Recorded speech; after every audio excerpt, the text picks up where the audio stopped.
공적연금 말고 이제 사적연금이 있습니다. 자, 사적연금이 크게 두 가지가 있어요. 개인연금과 퇴직연금.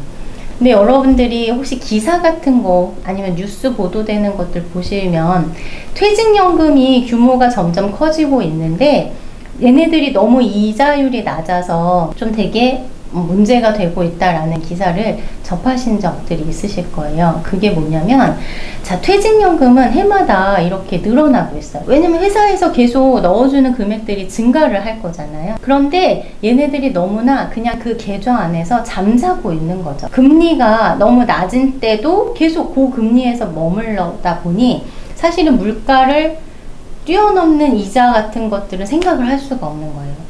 내가 단기적으로 올 한 해 모아서 내년에 쓸 자금은 뭐 굳이 그렇게 이자가 없어도 되잖아요.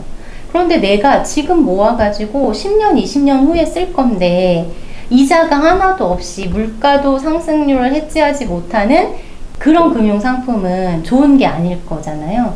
근데 모든 퇴직연금자가 다 그렇지는 않지만 한 10% 정도의 분들만 퇴직연금을 좀 잘 관리를 하고 계시고 나머지 분들은 약간 방치가 되어 있다라고 보시면 될 것 같아요.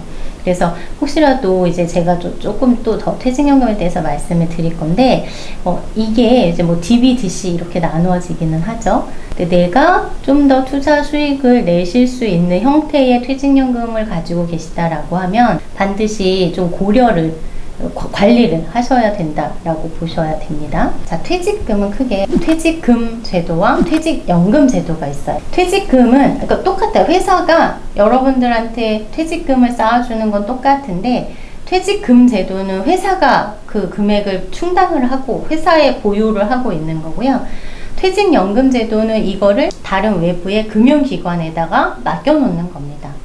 그 금융기관이 증권사일 수도 있고 은행일 수도 있고 보험사일 수도 있는 거예요. 그게 크게 퇴직금과 퇴직연금 제도로 구분이 되고요. 대부분의 회사들이 요즘에는 퇴직연금 제도를 시행을 하고 있습니다. 자, 퇴직연금 제도는 크게 DB형과 DC형이 있다라고 보시면 되고요.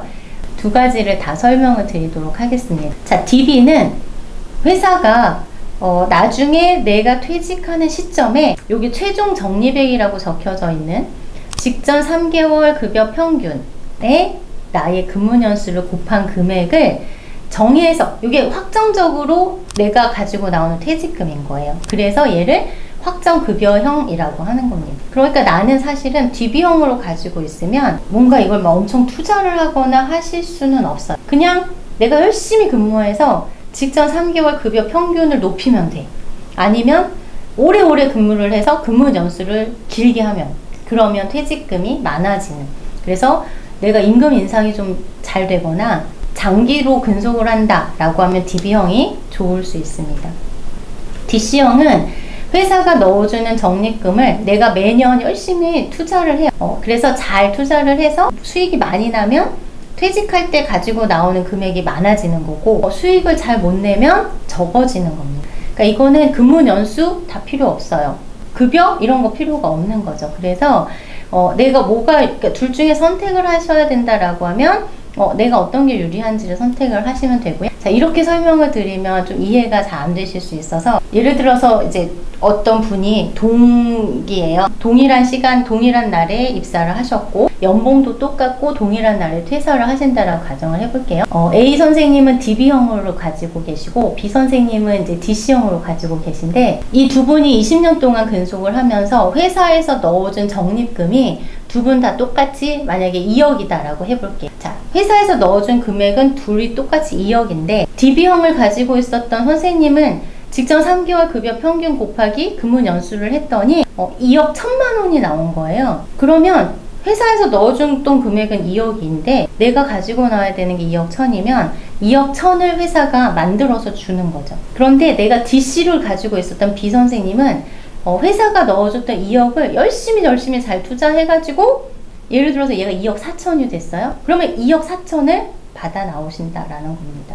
그래서 정해져 있는 금액은 DB형, 내가 열심히 투자해서 기여를 하는 거는 DC형 이렇게 보시고요. 선택을 하실 수 있으면 저는 DC형으로 해서 좀 투자하면서 수익을 내실 수 있으면 좋겠다라고 생각을 하고, 선택을 못 하신다라고 하면 DC형으로 가지고 계신 분들은 열심히 투자하셔야 됩니다. DBDC로 가지고 있던 이 퇴직금을 퇴사할 때는 반드시 그 밑에 있는 IRP 계좌로 받으셔야 돼요. 회사에서 선생님들이 퇴직을 할 때는 저 IRP 계좌번호를 알려달라고 할 겁니다. IRP가 없으신 분들은 그때 이제 만드시면 되는 거고요. 그냥 일반 은행에서는 저 퇴직금을 가지고 올 수가 없습니다. 은행 계좌에서는. 그래서 IRP라는 계좌는 저렇게 퇴직연금을 퇴사할 때 가지고 나오는 계좌인데, 나 지금 IRP 계좌 있는데? 라고 하시는 선생님들 계실 거예요. 그게 왜 그러냐면 이미 미리 만들어서 회사가 넣어주는 퇴직금 말고 내가 그 계좌에다가 얼마씩 더 넣잖아요. 그러면 그 금액을 세액공제 해줍니다. 연금저축해서 연말정산에서 왜 13.2% 돌려받는 거 있잖아요. 자, 그걸로 활용을 하실 수가 있다라는 거죠. 그래서 IRP 계좌를 미리 만들어서 내가 낸 돈은 세액공제를 받다가 나중에 퇴사할 때 회사에서 퇴직금을 넣어주는 계좌로 활용을 하시면 된다라고 보시고요. 자, 이 퇴직연금은 중간정산 하실 수는 있는데 몇 가지 이유들이 좀 있어야 됩니다. 그래서 이런 거 이제 참고하시고 필요한 경우에는 활용을 하시되, 저는 가능하면 얘네들은 끝까지 가지고 가셔서 노후자금으로 쓰시는 게 더 좋다라고 생각을 합니다. IRP는 다시 한번 정리를 하자면, 아까 원래 회사에다가 퇴직연금을 받아 나오는 거지만 내가 여기다가 돈을 넣으면 900만 원 한도로 세액공제를 받으면서 나중에 연금으로 받을 때 좀 과세가 좀 적게 된다. 뒷부분에 개인연금에서 다시 말씀을 드릴 거기 때문에, 자, 퇴직연금 혹시 이제 DC로 해서 내가 투자를 하실 수 있는 선생님들은요, 상품을 활용할 수 있는 게 굉장히 많이 있어요. 자, 은행이나 우체국에서 판매하는 예금도 내가 DC 계좌든 아니면 IRP 계좌에서 저 예금으로 따로 가입을 할 수 있고요. 아니면 뭐 펀드 같은 걸 하실 수도 있고 ETF 같은 것들로 투자를 하실 수도 있습니다. 다른 회사에 있다가 이제 퇴직하시고 이직해서 넘어오신 분들이 직전 회사에서 퇴직금 정산 받은 거를 IRP 계좌에 가지고 계시는 경우들도 있거든요. 그럼 그 IRP도 여기에 적혀져 있는 이 투자 상품들을 모두 다 그 IRP 상품 안에서 매수를 하실 수가 있거든요. 요즘에는 이제 은행 예금 같은 것들, 우체국 예금 이런 거 한 4.5% 이렇게 되니까 그런 쪽으로도 담아 놓으실 수도 있고 해서 DC나 IRP에서도 퇴직연금 이렇게 가입할 수 있고 투자할 수 있는 것들이 많이 있다라고 보시고요. 꼭 있으신 분들은 활용을 하셨으면 좋겠습니다. 연금액을 한번 좀 눈으로 보여드릴 건데요. 57세이신 분이 이제 퇴직을 하시면서 한 3억 8천 정도의 퇴직금을 받으셨대요.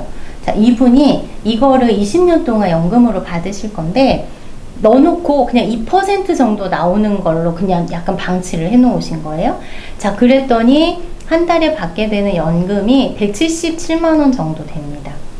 그런데 이분이 예를 들어서 2%가 아니라 그냥 아까처럼 뭐 예금이라든지 뭐 ETF라든지 이런 거 담아놔서 5%짜리 수익이 난다라고 가정을 하면 170만 원이 아니라 230만 원씩을 연금으로 받으실 수 있어요. 그러니까 이게 금액이 좀 크잖아요.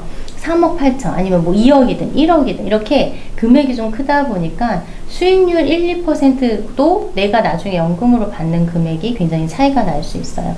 그래서 좀 적극적으로 기간이 좀 남아 있으시다라고 하면 좀 적극적으로 투자해서 나의 퇴직연금 그 수익률을 좀 높이시면 더 좋을 것 같습니다. 그리고 또 하나는 이제 세금 문제인데요. 퇴직금은 연금으로 받든 퇴직금으로 받든 사실은 퇴직금이잖아요.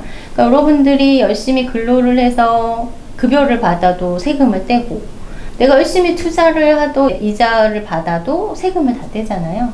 퇴직금도 마찬가지로 세금을 뗍니다. 어떤 세금을 떼냐면 퇴직소득세를 떼요. 그런데 얘를 아까 퇴직하실 때 IRP로 받으셔야 된다고 했잖아요. 근데 IRP로 우선 받아서 그거를 내가 그냥 일시금으로 확 다 찾아버리면 퇴직소득세를 내셔야 돼요. 퇴직소득세는 이제 사람에 따라서 조금씩 달라요. 근무 연수나 이런 거에 따라서. 근데 대략적으로 한 5에서 10% 정도 되거든요. 그럼 이제 10%라고 가정을 해볼게요. 2억 원 정도를 퇴직금으로 받았으면 그거를 내가 IRP로 받았다가 일시금으로 찾으면 한 2천만 원 세금을 내는 건데요. 그걸 IRP 계좌에다가 그냥 넣어두고 연금 형태로 10년 이상 이렇게 꺼내서 쓰면 내야 되는 퇴직소득세에서 30%를 깎아줍니다.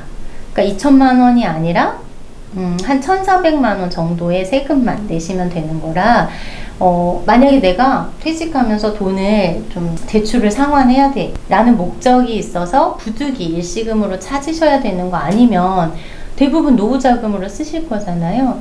그러면 굳이 걔를 갖고 와서 다른 상품에다 넣어서 이쪽에서 퇴직소득세 100을 내고 다른 상품에서 또 이자 배당 소득세를 내느니 그냥 IRP에다 담아놓고 퇴직소득세에서 30% 감면한 금액을 세금으로 내시는 게 훨씬 유리합니다. 그래서 가능하면 퇴직연금은 연금으로 10년 이상 수령을 하셨으면 좋겠고요. 자, 세금 때문에 그렇다라고 보시면 되겠습니다. 자, 이제 퇴직연금까지 좀 마무리가 됐고